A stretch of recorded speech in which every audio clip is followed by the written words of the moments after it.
মানুষের মাথাতে একদিনে 60 থেকে 80 হাজার চিন্তা আসে, যার মধ্যে সব থেকে ফালতু চিন্তা হলো লোকে কি বলবে, লোকে কি ভাববে। আর এই পৃথিবীতে সব থেকে বেশি স্বপ্ন যদি কেউ ভেঙে থাকে সেটি হলো লোকে কি বলবে এবং লোকে কি ভাববে। এবার লোকে কি বলবে, লোকে কি ভাববে, এটাও যদি আপনি ভাবতে থাকেন তাহলে লোকেরা কি ভাববে। লোকেরা যখন আপনার সুনাম করে তখন আপনি আনন্দ পান, এবং লোকেরা যখন আপনার দুর্নাম করে তখন আপনি দুঃখ পান বা দুঃখী হয়ে যান। এরকম চলবে না।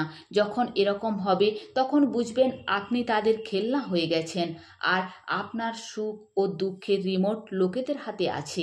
জীবন যখন আপনার, তাই রিমোট আপনি কোনোদিন অন্যের হাতে দেবেন না, নয়তো আপনার জীবনে সুখ দেওয়ার রিমোট কম চলবে এবং দুঃখ দেওয়ার চ্যানেল বেশি চলতে থাকবে। লোকে তো ফল কেনার সময় জিজ্ঞাসা করে এটি মিষ্টি হবে তো, আর বাড়িতে সেই ফল কিনে নিয়ে গিয়ে লবণ ছিটিয়ে খায়।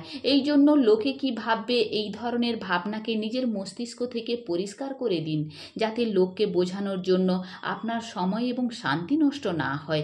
ভাবতে দিন লোকেদের কি বলছে, বলতে দিন তাদেরকে, গসিপ করতে দিন আপনি তাদেরকে, কারণ আপনার ব্যাখ্যা তাদের মাইন্ডসেটকে বদলাতে পারবে না। লোকে তো শুধুমাত্র এতটুকু বুঝতে পারে যতটুকু তাদের ক্ষমতা বা ক্যাপাসিটি। আর ভুলবেন না, যেখানে নিজের মতলবের কথা সবাই বুঝতে পারে কিন্তু অন্যের মতলবের কথা কেউ বুঝতে চায় না। এই জন্য কে কি বলছে বিন্দুমাত্র চিন্তা না করে নিজের মুখে সবসময় হাসি রাখুন। আপনার এই হাসি লোককে আরও কনফিউজ করে দেবে।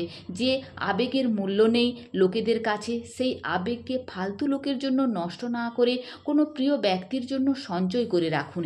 এই পৃথিবীতে বহু লোক সম্পর্ক এবং বন্ধুত্বের কেবল ব্যবসা করে, মনে হিংসা এবং মুখে মিথ্যেকে নিয়ে ভালোবাসা করে। যখন প্রয়োজন তাদের তখন রাখে আর আপনার সাথে সখ্যতা রাখে, এবং যখন আপনার প্রয়োজন পড়ে তখন হয়ে যায় সুযোগ সন্ধানী। এই কঠিন সত্যকে এই মুহূর্ত থেকে গ্রহণ করে নিন, কারণ অনেক সময় লোকেরা সময় থাকতে বুঝতে পারে না, আর যখন বুঝতে পারে তখন আর সময় থাকে না। কখনো এটা ভাববেন না যে আপনি কিছুই নন, আর এটাও ভাববেন না যে আপনি সব কিছু, কিন্তু সব সময় এটি ভাবুন যে আপনি এমন একজন যে কিন্তু সব কিছুই করতে পারবে। হারকে দেখে ভয় পাবেন না, আর জিতকে দেখে উৎফুল্ল হবেন না, কারণ না তো হার জরুরি না তো জেতা জরুরি, কারণ জীবন তো হলো একটি খেলা মাত্র, একে খেলা জরুরি। আর এই খেলায় একটি খেলোয়াড় হাজার হাজার স্বপ্ন দেখে, কিন্তু কেবল স্বপ্ন দেখলেই তো আর সত্যি হয় না, কর্মের দড়িকেও টানতে হয়। কিছু হবে না এই ভাবনায় ভাগ্যকে দোষারোপ করার পরিবর্তে নিজের অংশের প্রদীপ নিজেকেই জ্বালাতে হয়।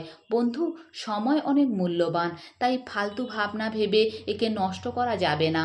যাদের ভাবনা আপনাকে নিয়ে ভুল রয়েছে তাদের জবাব নিজের সফলতা দিয়ে দিন, কথা দিয়ে বুঝিয়ে নিজের সময় নষ্ট করলে চলবে না। এবং সবশেষে নিজেকে যদি শক্তিশালী করে গড়ে তুলতে চান তাহলে একলা কিভাবে চলতে হয় শিখে নিন। লোকে যেভাবে আপনার সাথে আচরণ করে সেটা তাদের কর্ম, এবং আপনি কিভাবে তার প্রতিক্রিয়া জানালেন এটা আপনার কর্ম। তাই লোকে কি বলবে এই ভাবনা থেকে যত তাড়াতাড়ি বেরিয়ে আসবেন তাতে আপনারই মঙ্গল।